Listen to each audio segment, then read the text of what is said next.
Hello everyone, welcome back to our channel Login Assist. In this video, I will guide you on how to log in Picsart account.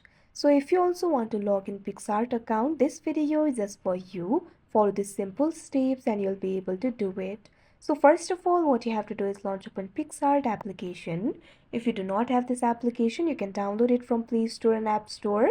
You can see over here Picsart has been opened. Initially, you'll be led to this kind of interface. From here, you'll be able to create an account for yourself. So if you do not have the account yet, go ahead and create the account for yourself. But if you already have the account and if you want to log into your account, what you have to do is tap on the sign in option that you can see in this interface.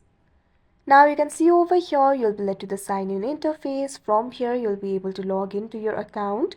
You can either log in with your email or username, or you can also log in with Google or Facebook if you want. So simply tap on the login method that you used while creating the account. Here I'm just going to enter my email. So simply tap on the field of email or username. Now what you have to do is enter your email or username over here. You can see over here I've entered the email. Now after you enter the email, what you have to do is enter your password. So simply tap on the field of password. Now enter your password over here. Now after you do that, what you have to do is tap on the sign in option that you can see on the screen. Now you can see over here, you'll easily be logged into your account. So that is how you log in Picsart account. I hope you found this video helpful. Thank you for watching. Make sure to like, share and subscribe to our channel.